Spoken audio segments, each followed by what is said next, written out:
Bengals Ring of Honor has new two entrants. We'll talk about that and AFC North positional rankings coming up next. Yes. Hello, world. We got a special show as always. TJ Houshmandzada, Jimmy Chase, Coach Jimmy Burrow. How do you balance being a professional athlete and family obligation? Need your top 5 Bengals of all time. All time, man. Yeah. Shock the world. Welcome to the Wincinnati podcast. I am Ace. He is Zim. Zim, what's going on, brother? Nothing much, man. I'm back. I'm better than ever. I'm feeling good. We got a lot of good stuff that we're going to talk about. I wasn't really like in spaces too much today at all. But for the most part, I still been ready to talk some football. I posted on Twitter. I saw you retweeted. I got my site back up. Yes, so it was nothing wrong with it. I just took it down because I was creating new designs, but zimhude.com. Make sure y'all check that out. I know a lot of people get tired of like the same designs and stuff. I feel like me and Ace both bring like brand new, fresh designs to like the whole Houde world. So make sure y'all check that out. But that's all I got going on right now myself. Yeah, it's 5 days before training camp kicks off. Everybody's ready to get into the season. I know I can't wait for it. We've been talking about it. Now it's almost here.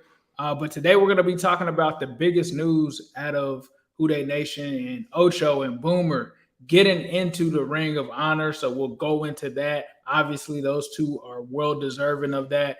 Then once we switch from there, we're going to get back to the division, talking about the top 5 in the North. We're going to start on the defensive side of that. So we'll give you guys, who me and Zim, our consensus defensive positional rankings board. And then we're going to close it out with some video games. Madden. We're going to get into these ratings.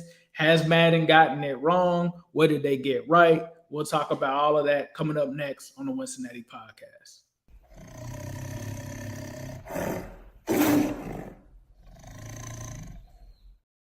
Yo. Let's talk about Ochocinco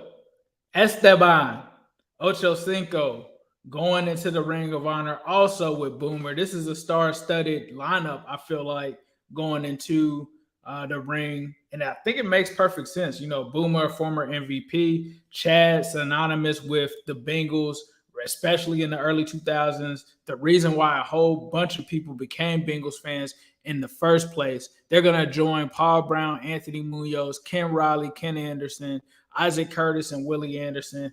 I'm loving this, bro. I wanted Chad to get in for this one. Like, it's cool to have, both of them are technically, older generations because Chad played in the 2000s. We're here sitting in 2023. Obviously, Boomer played in the 90s and in the 80s as well.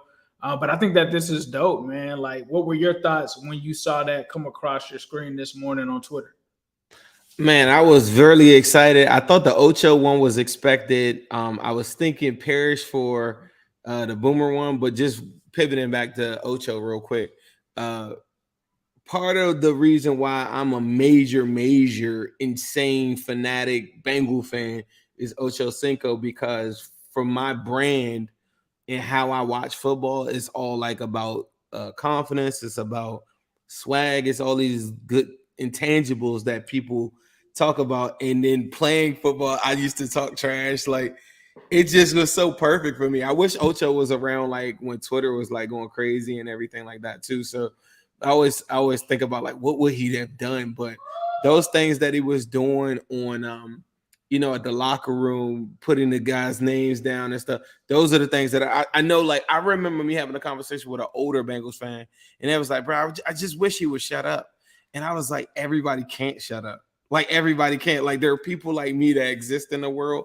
I cannot give you a cliche answer. I cannot give you coach speak, and I gotta turn up. And it's just within me because I know how to handle myself throughout the day. And sometimes you bite your tongue, but sometimes you gotta let it out. And I think Ocho, as much as we talk about him off the field, on the field, probably the most agile player I've ever seen in my entire life.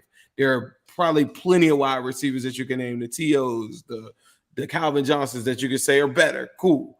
But as far as agility, body control, contorting his body, I've never seen anything like it. Like, I just think it's incredible. And then the fact that he never was injured is also like super crazy to me. Like, for a dude that's just eating McDonald's all the time, living at the stadium. I don't know if y'all saw his press conference, but he's just so funny. So he reminds me of like somebody that you went to school with that you just love to like be around. And he's just an entertainer by nature. And one of the worst people always get online. They'll say, "Hey, bro, we humbled you." I'm gonna tell you the only time I've ever been humbled as a Bengal fan is when I talked trash before we were about to play the Jets.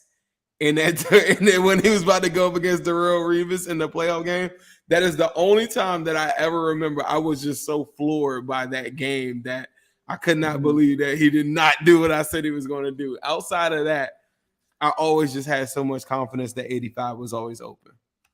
Yeah, I mean, for me, Chad was a legend. I mean, whether it was entertaining, as you said, he was as entertaining, off the field as he was on the field. You talked about it as well. I think he's one of the best route runners to ever play the position. Like, we talking about a guy that was a 3-time All-Pro. He was a second-team All-Pro as well, so 4 times total. And the crazy thing is, during the time that he was on his reign, there was a moment in time where I feel like you could have said that he was the best receiver in the league. It was him and Steve Smith up there at that point. Also, he was always leading the AFC in receiving. And you got to think about that. Marvin Harrison, who's a Hall of Famer, was in during that time. And, Chad was still a leader in that regard. The thing that I loved about Chad was that he backed up whatever it was that he did. Like you talked about, making the list about the corners and all of that. But you had to respect it, because whenever he came out, he always was going to make sure that he got that touchdown, or he always was going to ball out. And to me, what he did on the field, I think, was just generational. He brought the celebrating back to the game. Like, T.O. had kind of laid the groundwork for that, but people kind of got away from it. People kind of got away from how creative it was. And Chad brought his own spin to it.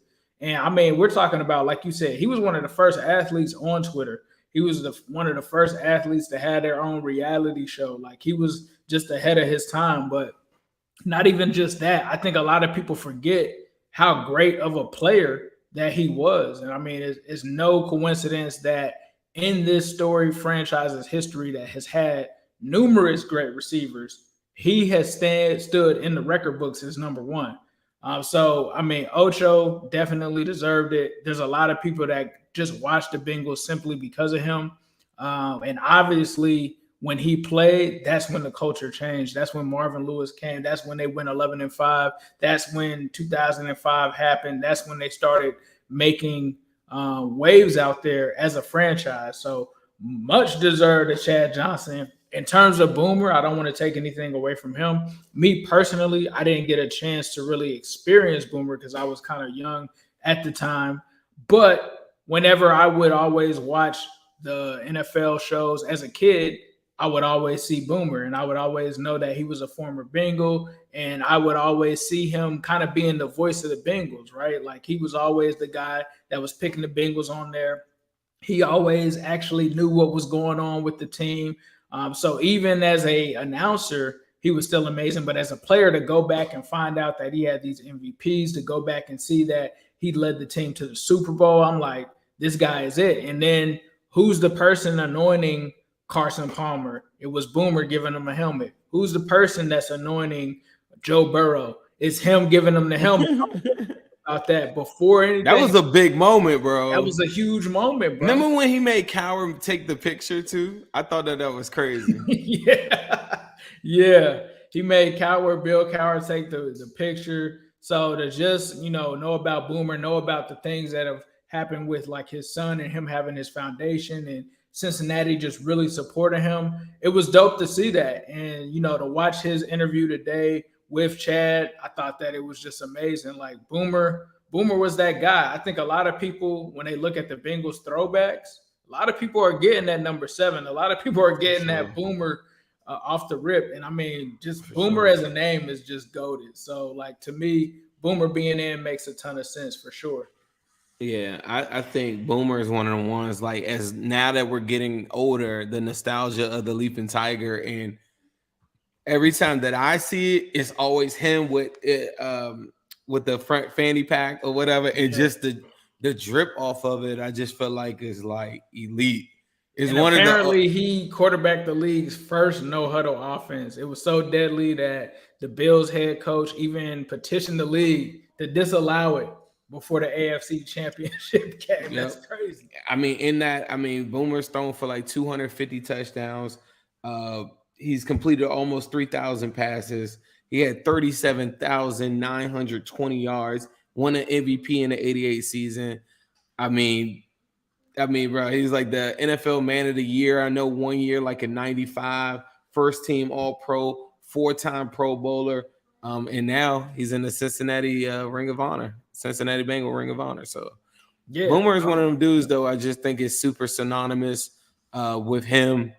I mean, with our fan base, and it kind of bridges the gap to get to, you know, the next step when we get to our Carson Palmer years. I don't want to skip over a bunch of guys, but there are like key points in our franchise, and like that's one of the guys. And we're younger, and I wasn't born yet when some of the things that I say yet. So it's like I gotta go back, and I've always had to go back and watch some of the stuff, and some of it's just pure nostalgia of I just remember that was dope.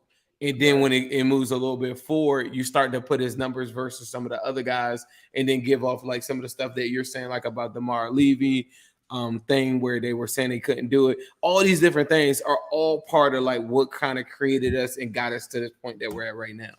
for sure. So much respect to those gentlemen. Can't wait to be in attendance on that night with the Rams. So definitely be sure if you haven't gotten tickets and stuff like that, that's going to be the game where they go into the Ring of Honor. Should be a dope time. Can't wait. Especially seeing Chad and him be the ruler of the jungle for that game. That's gonna be pretty fire. So moving on, we've got some other guys that just missed the cut. We just had Corey Dillon on the show. There's a couple guys that missed it. You talked about Lamar Parrish. We kind of talked about Corey Dillon. Who were some guys that missed the cut that probably deserve to go in next or probably deserve to go in now? What were your thoughts on that? I think if I had a pick, and I might have seen you say the same thing, but I wrote this under our comment, but I was just saying, to me, Dillon and Parrish would be next to me. Facts. If you're going to say, but see, the way that the voting system is, and I do get a lot of feedback from people, a lot of like the demographics in the niche markets of people that are season ticket holders are not big Corey Dillon fans. Like Lamar Parrish, maybe a little bit different. I think he's next, but you might get Corey skipped on the strength of kind of like that T.O. situation with the Hall of Fame, where you just got so many people that just be. I read the comments on Twitter. I just don't say stuff, but people will say like, man, and it's a lot. And they'd be like, bro, I can't stand him. Like, he's always like running his mouth. But in my mind, I don't look at him like that. And I just want to I want the best players in. Then you got a whole bunch of season ticket holders that are grandfathered in that want to see much older players than him get in anyway. Right. And that's the process. That's the biggest issue with just the two guys in. I like your idea you had the other day where you were saying guys that are deserving off of the Super Bowl teams. I do think it would be special. Goodberry came in our space and he was saying, would it really be that special if a good amount of people came in at the same time? And I was like, yeah. For the Super Bowl team, if you had 4 or 5 guys standing there in unison, I think you do that one time. You know what I mean? You do that, you know, that the 88 team, you do that one time. And you just go pick those in. And then after that, we'll be all caught up to me. After that, we'll be all caught up because everybody can't get in. And then you're going to start looking at guys like later on, like a Ochocinco, you know, guys that are fringe. They like from my generation, Ochocinco. But really, when you start stacking it up and think about how special it is, everybody can't get in that we just like, or everybody that we think is really good. Like they're not going to get in, like, you know, so that's just what it is. Nah, I feel you. I think, like you said, Leaping Lamar, he should go in. I also think, like you said, some of the other guys should go in. The group kind of idea, I think, really kind of even told us about it, and he said that they should have publicized it. When Willie and Isaac went in last year, they brought players that they played with to have like a dinner and stuff like that before they actually went in. So like them doing it with the group thing would make perfect sense with the guys that were the candidates for the Ring of Honor. Like if they were on those teams, I mean, you're already doing that where behind closed doors they're having dinners and stuff like that. It would just be pretty dope. And I think, a lot of people would be involved with that. Have you looked at some of the other teams and like how many players that they have in? Because that was part of the conversation too. There was a couple teams that only had like 17 people there, or some teams that had like 20 something, whatever. So we're really far off. We only got we only got like 6 or 8, right? Yeah, I think so. Like we only got 6. When I'm going to the Bucs stadium, the Bucs have their Ring of Honor, and like literally, like most of the guys that you know from that 2002 team are up there. They even had like coaches like the defensive coordinator from the Super Bowl winning team is in there. The owners that I think may have passed away, they're in there. So, maybe if we catch up, I think we'll be fine. But once you get to like, how long is it going to take for you to get to a AJ Green, to get to a Geno Atkins, to get to, even though I don't like this, but I got to bring him up, Andy Dalton, like is it gonna be 20 years from now? Like, so you got to do something. Dalton not getting in no Ring of Honor, bro. Hey, I'm sorry. If these Dalton lovers are season ticket holders, bro. Do you know how many bro? He had to. It's too, bro. Geno Atkins is. You know what I'm saying? Look how long Geno Atkins is gonna have to wait, and then so think about how far you would have to go, because currently right now you only got 2 wide receivers, 2 offensive linemen, and 2 cornerbacks. You know who else is going to be? If we're going at that rate. You know who else is going to be similar to the Corey Dillon situation? Think about it. Carlos Dunlap. They're going to be like, oh, the way he left was just so. Well, his restaurant, and he's doing some. There's people saying they don't want to go to the restaurant. I'm like, what, for real? If he want me to go in that restaurant, he got to take that ring off. That's all I know. You got to take the ring off. You got to take that ring off. Whitworth got to be in there. So I got some dudes that'll come with me and then be ready to fight him or something. Like, I'll be like, bro, take that ring off. Like, it's cool, bro. Like, yeah, post that on your Instagram. Don't have me in Cincinnati in this joint waving a big shiny Chiefs ring in my face. Hell no. I'm gonna support your business, but take that ring off, bro. That's nasty work. That is nasty work. That's nasty. That is disgusting. Speaking of nasty work, let's talk about these Madden wide receiver ratings. Me and you on the show last week said that Uno is top 3. Well, Madden thinks he is they don't even think he's top 5. They got him number 6 in the game overall. That is ridiculous. They've got, now here's the list that I've got here. Justin Jefferson is number 1, which we had that. Tyreek Hill is number 2. Devontae Adams, number 3. Stephon Diggs, number 4. Cooper Kupp, number 5. And then Uno. That's nasty work, man. I haven't seen everything. I know you're on it and we're about to go through it. But don't you think that is so wild to me? Like, Bengals fans will be happy to be like, Justin Jefferson is one of the best wide receivers in the NFL. Nobody would like whatever. How come Justin Jefferson in a short amount of time gets he's number 1 to every? Is it because they don't have that many ops? Like, are Green Bay fans saying that Justin Jefferson is in the top? Maybe I'm out of the loop, but I've never met somebody that said that. But look at what Jamar Chase has done, and he's broken every record that they had as a rookie. But even I'm not just mad, just all of this stuff. Don't you think it's so crazy that everybody is so easy? Like, you could talk to a Steelers fan, you could talk to a Lions fan, you could talk to anybody you want. They'll all tell you Justin Jefferson is number 1. But outside of Uno missing 5 weeks this past season, what really separates the two? They're both like transcendent, like generational talents at the wide receiver position, and it's clear as day. But for whatever reason, when it comes up to Chase, not just Madden, they don't want to give him that. And I'm like, bro, like it's this fear of an orange planet. People do not want these orange aliens named the Bengals to attack. They do not want that. Like, I don't know why. Like, people gotta pay. They be like, bro, I'm you playing the victim role. Bro, you gotta really pay attention to that. If Jamar Chase was on any other team right now, he would be a 99 with Justin Jefferson. If you're telling me it's the injury thing, Cooper Kupp is 30, almost 31 years old. His stat line outside of his triple crown year mirrors Tyler Boyd. He's done nothing outside of the triple crown thing to give a 96. He missed the whole season, and he got a 96. Yeah, that's crazy to me.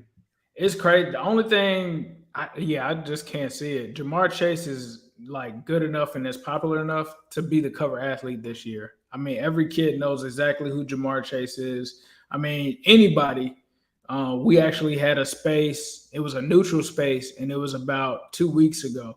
And they were ranking the current top 5 NFL receivers. Everybody had Jamar Chase in the top 5. Like a couple people had him in the top 3. But I it just should don't. Be top 2. Like, yeah, he's top 2. Did you hear Ocho? Talking about a video game? Like Jamar Chase is a video game player in real life. Did you hear what Ocho said today? Nah, what did he say? He said he got a 1A, 1B, 1C. He said Devontae Adams, until he's over, he said he's still gonna be my 1A, whatever. He said Jefferson and Chase. Anybody telling you anything different than that, they just don't know like football. It was like it's not even close. Like we all watched Jamar Chase in the same game that Diggs was playing, like head to head. I get it. They don't play defense against each other, and I get how good Diggs is. I'm not saying this to say Diggs should be a 92. Diggs could keep the same score, but if Jefferson get a 99, the very lowest that Jamar Chase will get is a 98. He's that good. He's that generational, and he's that special, and everybody knows it. If we had an NFL draft right now, outside of the quarterbacks being Patrick Mahomes, Joe Burrow, and possibly Herbert, the next player probably picked is either Micah Parsons or it's going to be Jamar Chase and Justin Jefferson. Like, period. There's no way around that. Yeah, Chase at number 6 is crazy. I'm pretty sure he won't end there. He could potentially end this year as the number 1 overall. He could end up being a 99, I think, by the end of the season. But let's talk about the running backs. Your boy Nicholas. Nicholas comes in at the top. Nick Chubb takes the top spot, followed by Christian McCaffrey, Josh Jacobs, Derrick Henry, Saquon Barkley, Dalvin Cook, Austin Eckler, Jonathan Taylor, Tony Pollard, Aaron Jones, and then our guy Joe Mixon comes in. I believe he's at 87. That's good. I don't think that's bad for him based off the year that he had last season. You could say he's a top 5 talent, but based off of last year, that wasn't what happened with the offensive line and everything. I think that's cool. I think that's solid. The only thing that I kind of disagree with, which isn't Bengals related, I don't know if Nick Chubb's number 1. Like, I don't know if I'm buying the hype that Nick Chubb is the best running back in the league. Like, for him to be that many points higher than Derrick Henry, dog, I just don't see. You don't feel like Derrick Henry's losing and stuff. This is what he ran for 1,500. Like, if you losing the step is running for 1,500 for a guy that's ran for 2,000 before. Hey, do you have this on deck, or does somebody have it, or Silver have it? What is Nicholas's receiving? What is the number? Madden? Yeah. What is his rate? I'll figure that out. What is so? When you feel like Nick Chubb is the best running back in the NFL, like straight up, you feel that way? Currently, right now, he is the best runner. To me, the best running back in the NFL is Saquon. Like, when I say, like, I'm talking about a complete back. Like, Saquon, he's way better. His rating is way better than Saquon. Like, it's not close. It's like 4 or 5 points. For me, it's Saquon and CMC. But if I'm saying who is the best pure runner, Nicholas. But that's why I said, what did they give him for like a receiving grade? Like, how did they not ding him down far enough to? How could he stay at a 97? He's got a 69 catch. Which is cap, bro. In real life, he doesn't catch.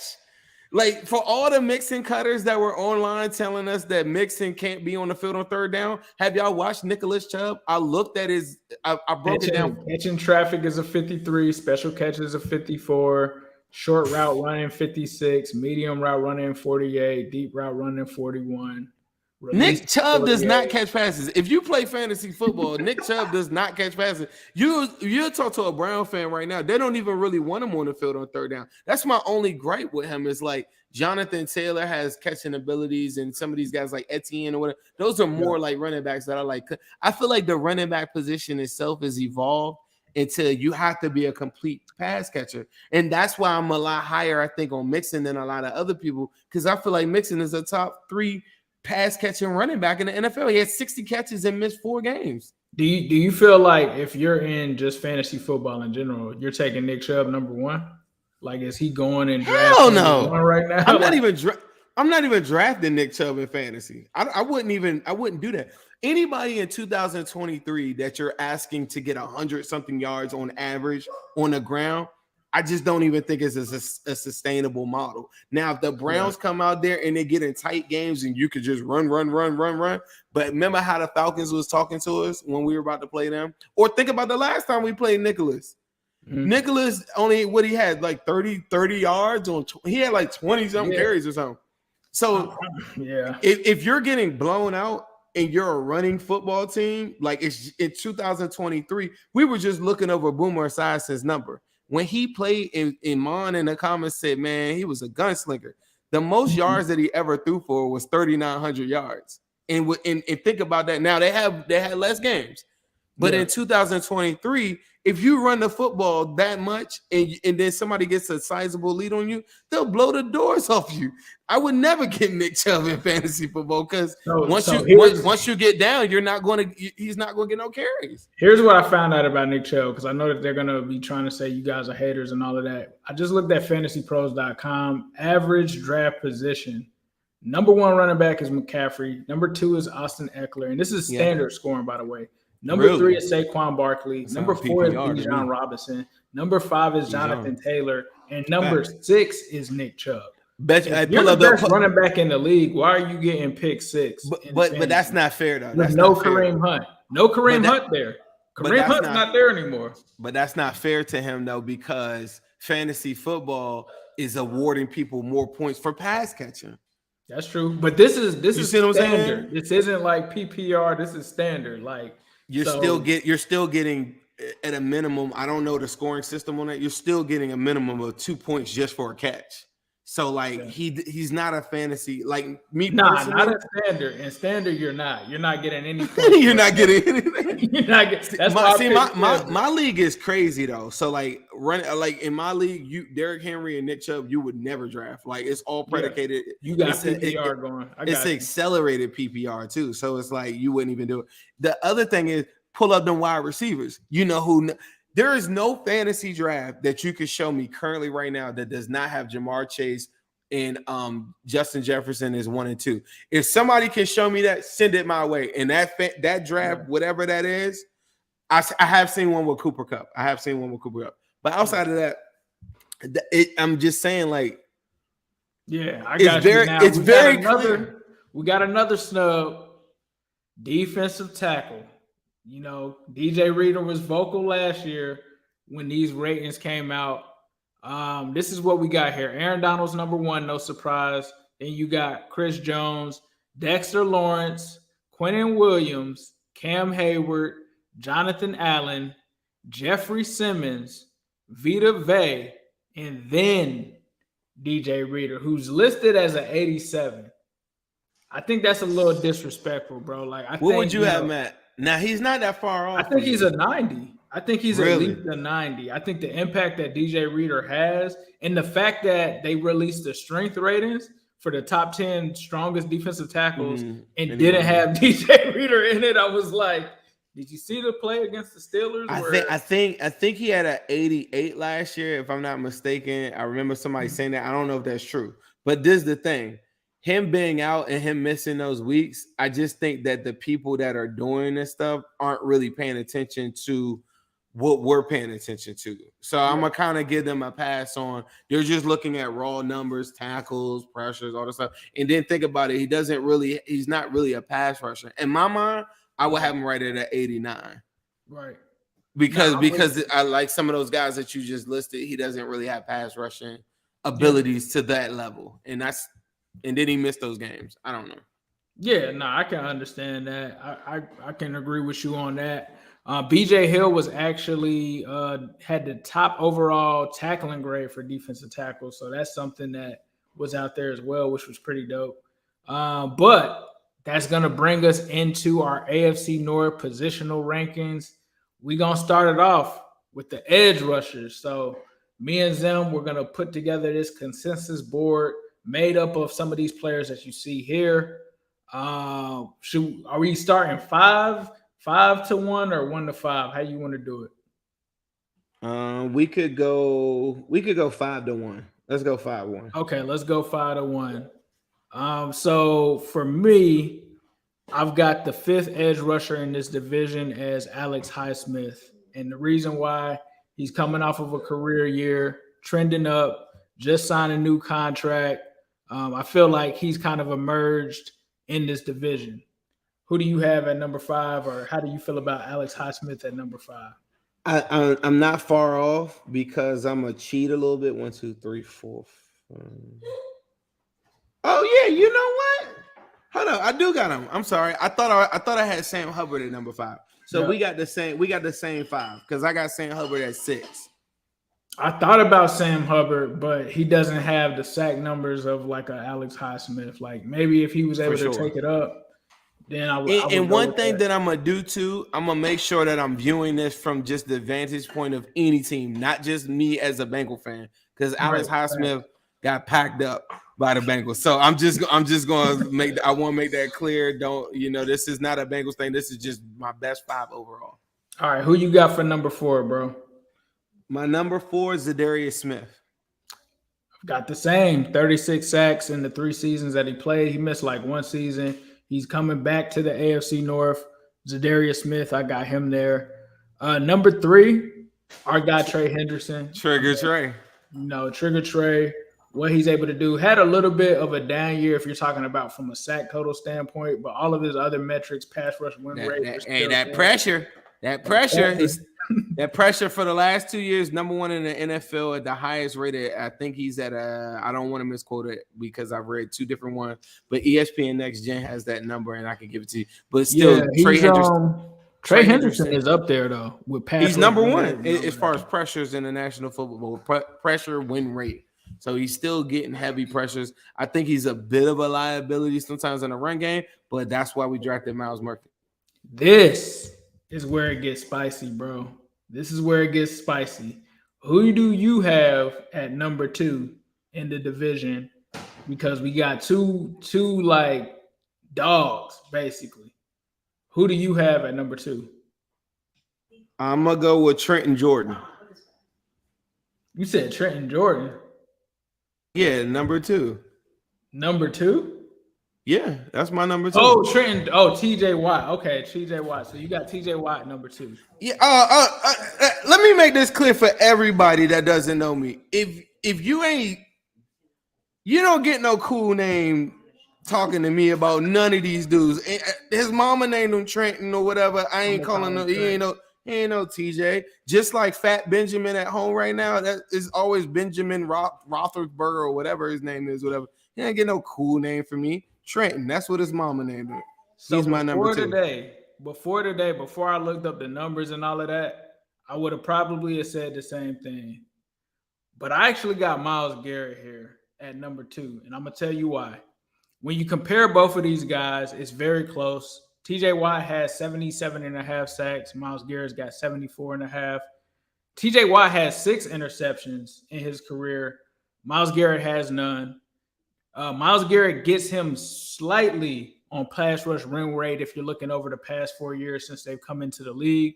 But TJ Watt is not a slouch at that either. Then you go to the All-Pros.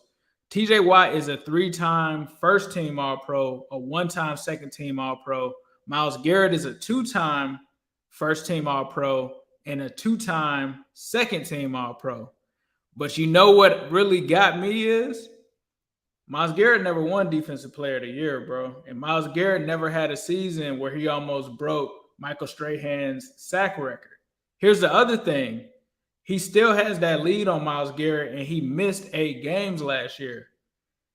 Are we giving Myles Garrett too much credit because people just think that he looks like a action figure and they just like, oh, he's just amazing. But he's never actually got those accolades that TJ Watt has had. Do we think that is he still better than TJ Watt? Talent-wise, overall game is kind of similar to that running back conversation that we're saying. I think TJ Watt is just a pure pass rusher, yes. Mm-hmm. But all around, I gotta go with Myles Garrett. If you're going all around, if you're talking about I mean, this is top edge rushers. So you make a very compelling argument. I can't really argue against that. I do think TJ Watt is probably one of the most fierce edge rushers in the National Football League. Top 2, top 3, whatever. I just think Myles Garrett as a talent, being able to stop the run, everything. You can't really game plan for him like I've seen teams kind of game plan for TJ. I will say that for Trenton Jordan, though, when he was out, though, to kind of go in your favor, when he was out, that team was nothing. That team was disappeared, bro. Like I didn't know that the numbers were so much in TJ Watt's bag because we could talk about run stopping, but then he has these interceptions, like 6 interceptions, and I've seen it happen to us where he just jumps up and grabs one. I gotta go with him, man. Defensive player of the year to beat out Aaron Donald. I gotta go TJ Watt, bro. I hate. I'm still going Trenton number 2 on Myles Garrett. So how does this work? I don't know. Ryan's got to be a tiebreaker. So do we do a tiebreaker, bro? He broke the tie. He's saying that he broke the tie. He's going with TJ Watt number 1, Myles Garrett number 2. I hate both of them, so I don't care. Yeah, for real. All right, so next we have defensive tackles. This one is, I think, going to be pretty interesting too because you got nose tackles, you got pass rushing tackles, so you got all of those guys in there. So, Zim, I'm going to let you start this one off. Who do you have at number 5, bro? My number 5. Let me make sure I got this right. 1, 2, 3, 4, 5. This one is tough. But my number 5, I hate to do this. I'm doing the same thing I just did where Sam Hubbard was number 6 last one. I'm going to go, this is nasty. This is nasty. I'm going to go Matabuke at number 5. Ooh. Justin Matabuke. Yeah, I'm going to go number 5. I think he's slightly better than BJ Hill. I think he gives you a little bit more. Mm-hmm. BJ Hill. This is going to be interesting because I just did like a BJ. I'm doing a thread where I'm going over all of them, and BJ Hill, like his PFF grades outside of the Jets game, and I'm not just going off of that. He just really did not have any left in the tank. He played over 980 snaps last year, and he really ran out of gas. And it was games where he didn't really show up. I think he had a total of like 4 sacks. I think Matabuke is a pure athlete. Is better. I don't know. It's so tough. I ain't gonna lie to you. I ain't even got Matabuke on my list. I don't have him on my list. I actually have Dalvin Tomlinson at number 5. Justin Matabuke. So the reason that I went with this is I actually used the SIS numbers, and they actually have BJ Hill being pretty decent in terms of the EPA total points per game. They got him at 1.6. They had Dalvin at 1.2. Just for a comparison to that, they had DJ Reader at 2.2, Cam Hayward at 2.4. So for me, like the more that I dug into it, I feel like Dalvin Tomlinson. Now you may have him higher than I have him on my list, but to me, he's kind of a lock, I think, for the top 5 when it comes to that. But Tomlinson is mid. Tomlinson is mid. What? I do. I think that I feel like as a run stuffer, he's solid, but he's not giving me any more than that. How many did he have any sacks last year? No, he's a nose tackle. So yeah, I know. I'm saying he didn't give you any, right? So he's more so of a run stopper. So yeah, I had him. Justin Matabuke had 5.5 sacks this past season. I think he gives you some in the run game. Do you think he's better than Larry Ogunjobi though? Justin Matabuke? If you would have asked me that like 2 years ago, No, but Ogunjobi, I got Ogunjobi down on my list, bro. I didn't have any Ravens, but yeah, we could I go with got Ogunjobi down at like Justin Matabuke over Dalvin Tomlinson. I got Dalvin Tomlinson. I guess it's your flavor. I actually got BJ Hill in my top 5. You're kind of making me rethink a little bit of this. Surprisingly, the interior D tackles in this whole thing, there aren't the strongest names anyway. Yeah. Yeah. All right. We'll go with Justin. You know. All right. This is the compromise. Can I'll give you. Well, let me. I guess I got to see the rest of your list. All right, here because I could put Tomlinson. I'll give you my list. So I got Dalvin Tomlinson number 5, BJ Hill number 4, Michael Pierce number 3, DJ Reader number 2, Cam Hayward number 1. We got the same thing. The only thing that's different, I originally was like, that's crazy. I did have Ravens up there, bro. I had Travis Jones like teetering with my 5, 6, 7. Yeah. Larry O, I had it like my 8. And then right after that, Benton and people like that. But yeah, I got Michael Pierce. Our top 3 is the same. I got Michael Pierce at 3. Okay. Yep. I got Michael Pierce as well. So then Tomlinson, who is the other person that you? Oh, BJ Hill. BJ Hill is my number 4. See, and I got BJ Hill at 6. So it ain't that crazy. Yeah. All right, who you want at number 4? Are we doing their run defense for the Ravens is so underrated. It's second in the National Football League. Mm-hmm. I just feel like that's a big part of it. And then Matabuke gave you 5.5 sacks. So it's like I don't know. I just feel like they're really good. I was saying put Tomlinson right there. You would have had him at 5. Dalvin Tomlinson, yeah. I actually got him under BJ Hill though. So it's like, man, you got that reverse. So I had BJ. I ain't putting Matabuke at 4. But I mean, I wouldn't be mad at Dalvin Tomlinson there. Yeah, and I mean, you can't really. We gotta have one Brown. We gotta have one Brownie. Justin Matabuke. Justin had more sacks. I think 3 more sacks. So I'm not mad at that. Matabuke isn't a big name. But in the run defense, I know, like in some of them games, like I just thought he gave. But do you feel like he's as consistent as BJ Hill? Because I feel like the year before BJ Hill had a Matabuke year, and then this year, like you said, he had more snaps and it went down. Is Matabuke consistently giving you 5, or is it? No, he actually. I think total for his whole career, he's got like 8.5. Yeah, somebody said Ogunjobi. I don't know, bro. But this past season though, Matabuke with 5.5 though really jumped out there. And then when you really go watch him, he's a big part of like what they do on run. Yeah, we can keep Matabuke there. So like that, I honestly feel like as we go through this. We'll talk about the Ravens safeties, but I think that their defensive front isn't known for crazy pass rushers. We won't talk about them as like we just talked about the edges and stuff like that. We didn't even have a Raven in the edge, right? Nah.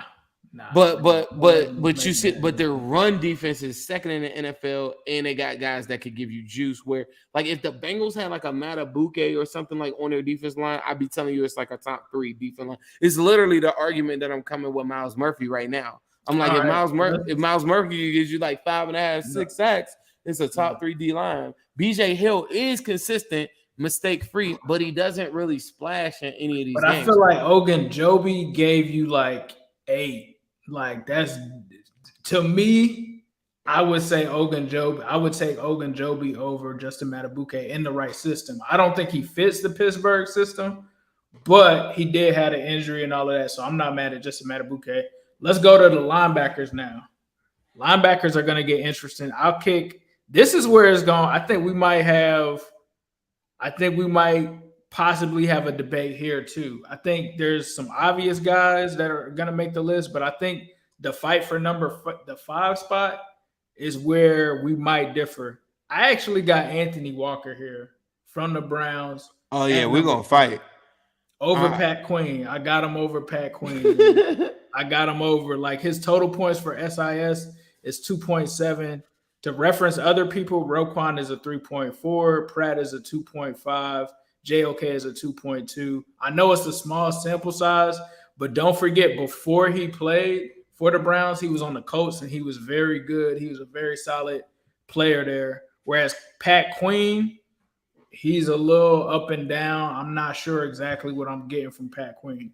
But Pat Queen balled out this past season, bro. Like our linebacking core and their linebacking core are two of the best linebacking cores in football because of the range of Patrick Queen and the athleticism they get the sideline to sideline. When Joe Mixon went to that locker room and he told that reporter and he said, the Bills linebackers like Milano and them, he said they ain't got linebackers like the Ravens. Like the Ravens' athleticism at the linebacker part is part of the reason why Joe Burrow can't just like we're going to talk about the safeties later.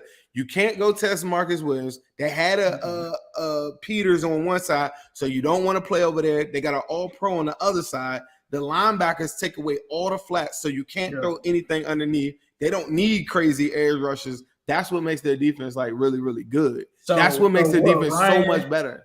What Ryan suggested is let's work out the top and then come back to number 5. All right. I think our top is the same. Roquan. You got Roquan is number 1. All right. We might disagree on this second one. Logan, I got Logan Wilson number 2. I got Jermaine Pratt. Get out. Jermaine Pratt number 2, dog. I got Logan Wilson. Ryan, be the tiebreaker, man. I got Logan Wilson 2, Jermaine Pratt 3. So we're saying that they can interchange. I don't care. Pratt isn't the second best. Logan Wilson. I got Jermaine Pratt. Oh, Silver, let's go. So Pratt did have the best coverage grade out of all linebackers in the National Football League in the 2022 season. Cool. Yeah, Pratt was a dog. I mean, you really just flipping a coin at that point. We got the 2 top linebackers. Number 4, I got JOK. Who you got at number 4? Same.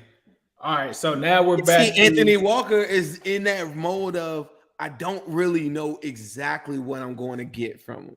Whereas I look at Patrick Queen. But I mean, honestly, if you look at his numbers, he's been more consistent than Pat Queen. Yeah, that's true. Like 100+ tackle seasons with the Colts, but if you want to put Pat Queen there, I'm not mad at it. Like that's true. You can go either way. So we'll go Pat Queen. We'll go with what you had there because I actually have. If you had a draft Pat Queen.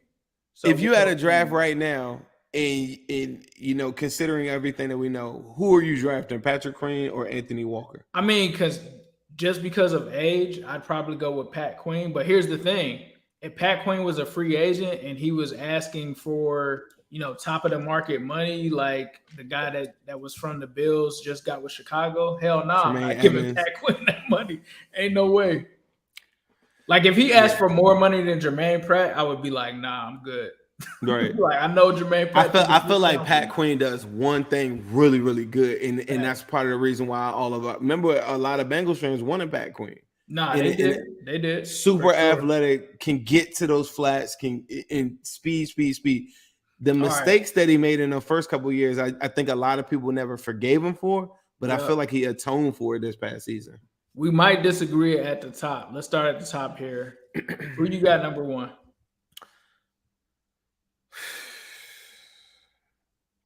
I'm going to go Marlon Humphrey, number 1. That's who I got. Marlon Humphrey, number 1. Denzel Ward's coming off of a bad year. I'm going to go Marlon Humphrey bounced back after the year Chase ate him up. So and here's the other thing about Marlon Humphrey, can play outside, elite on the outside and inside. He can also line up in the nickel as well. So I've got him. Number 2, I've got Denzel Ward. You got Denzel Ward, I'm assuming as well. Denzel Ward, number 2. Denzel, like I said, did not have the best season last year, but I think with the new coordinator over there, he's going to allow them to play man and cover 3. I think that's best suited for his the one thing that I will caution, though, with the concussion history, I keep on bringing this up every time that I do speak on him, and I'm not saying that because I want him out because of it, but the league has a aesthetic right now that they have to get past. After Tua had the fencing episode and everything like that with the concussion, and Denzel Ward missed 5 games off of 4 games or whatever off a concussion or whatever. He's going to be a person that they're going to be looking at very if he gets up funny anything like that, they're not gonna tolerate that in this new NFL. I'm gonna be honest with you. If this guy got at number 3 didn't get hurt, I think he's number 2, and that's Cheeto. I got Cheeto number 3. I got the same. I got Cheeto number 3. Number 4, I got Greg Newsome. Who you got at number 4? You got CTB? I got CTB. I thought he was punching on Diggs, bro. He was punching on him at the end of the season. I mean, bro, look at the last 3 games. He did shut down Stephon Diggs, bro. I mean, look at the last 3 games, bro. CTB playoffs. Maybe it's gonna come off as a homer take or whatever, but I just seen him against the best of the best. You can't tell me that Stephon Diggs is one of them guys, and then he comes out and he completely blanks him in that game. Like CTB down the stretch was our best. Like Sober's going with CTB. CTB. Let's go. I mean, 5 is Greg Newsome at first. So like I had Greg Newsome number 3, and then it was tough for me to go between Mike Hilton and Pat P, but I think Greg Newsome obviously. I'm gonna go Newsome number 5, but I'm gonna tell you, big homer take here. Mike Hilton in the slot is one of the best slot corners in the NFL. I just think Pat P was a little in there for me too, but I got Martin Emerson over Pat P. See, that's the next thing is I got Emerson right there too. There's an argument that Emerson could have been 5 over Newsome. I know that Pat P was that dude last year. Like, but the thing is, he's 33, turning 34. Could he fall off on a cliff? Like Zim told me before the show, he's in a brand new system. So, it's not that Pat P is going to. I don't think that the Pittsburgh Steelers system is catered to him. The Vikings, if you go watch him, talk to a Vikings fan this past season, had him primarily in zone concepts where he could play trail techniques. The Steelers will not be doing that. I think the Steelers I think the Steelers will entertain the thought of him, or they might play him in the slot, and I think he'll thrive in that role, or just nickel concepts. But on the outside in the AFC North, I'm cooking him. Like Pat, that is the worst secondary in the whole entire division. When we get secondary or cornerback room. I'm sorry, cornerback room. Minka cool. All right, but that brings us to safeties. I got Minka number 1, bro. I got Minka number 1. Minka number 1. Minka shit's see, when I say secondary, I'm just like, can Minka go all like? Is he Superman?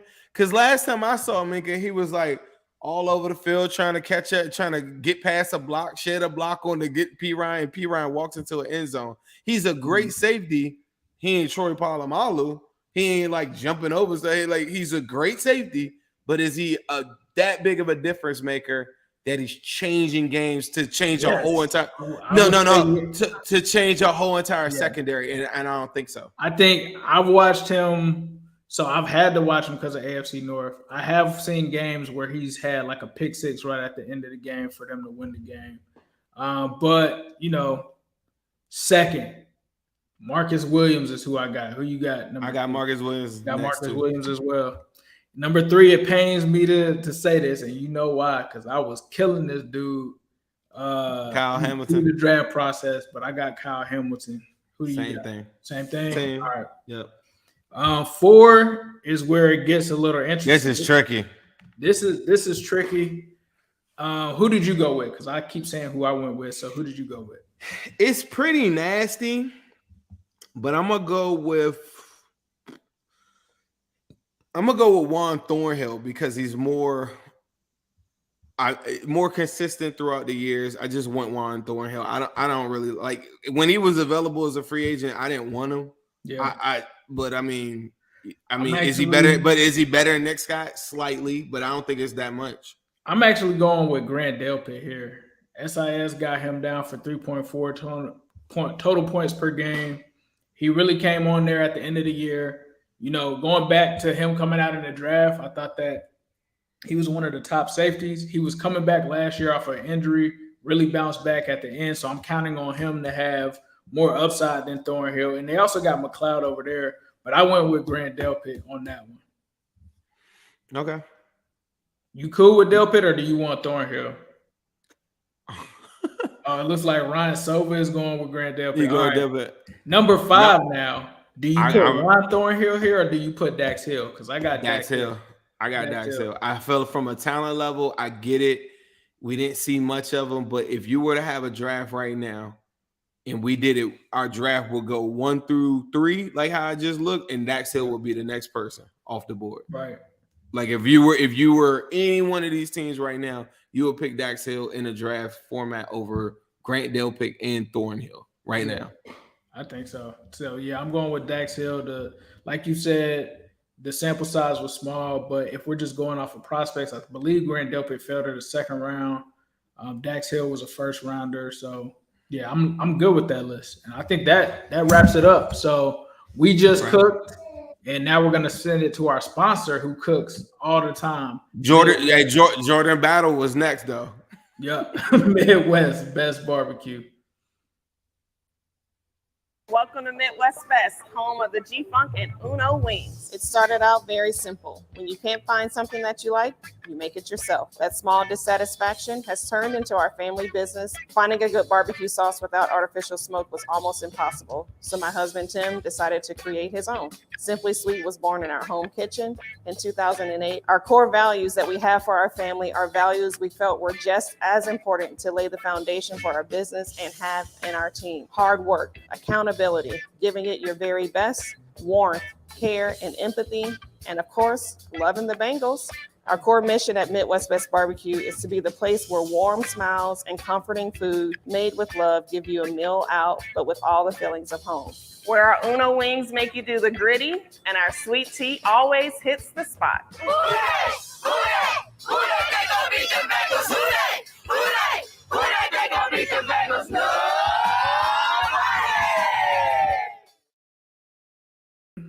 Yes, sir. I will be in Midwest Best Barbecue this weekend, this coming up weekend. That's probably going to be my first stop when I get in town. 669 Justice Court. Might have to go and get some of those G-Funk wings. Might have to get some of those Uno wings. I'm going to have to break away from the diet and all of that. Midwest Best Barbecue, those sliders. Yeah, I'm all in there. I'm all in there. You should be all in there at 669 Justice Court in Loveland, Ohio. Some of the best food in the city. That's going to wrap us up here. Next week, we are going to be coming to you guys from the offensive side of things. Obviously, training camp coverage is going to be coming at the end of next week as well. Shout out once again to Boomer Esiason, Ochocinco. Congrats to them for making the Ring of Honor. Don't forget that you can get your merch from zimhude.com. The store is now live. Make sure you run it up. It's a whole lot of orange over there going off right now. Check out his Twitter at zimhude.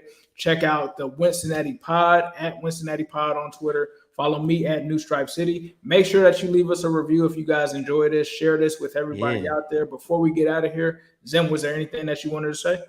I just want to say I thought we were really, really fair in our AFC in part 1. So part 2, I'm looking forward to next time just going 1 through 4 wide receivers: Jamar Chase, T. Higgins, Tyler Boyd, and Charlie Jones. So that's the only episodes you're gonna get all the fairness from me. Facts, for sure. Thank you guys for listening to the Wincinnati Podcast. Yes, sir. Hello, world. We got a special show as always. TJ Houshmandzadeh, Jimmy Chase, Coach Jimmy Burrow. Time to be a Bengals How do you balance being a professional athlete and family obligation? These are top 5 Bengals of all time. All time, man. Yeah. Shock the world.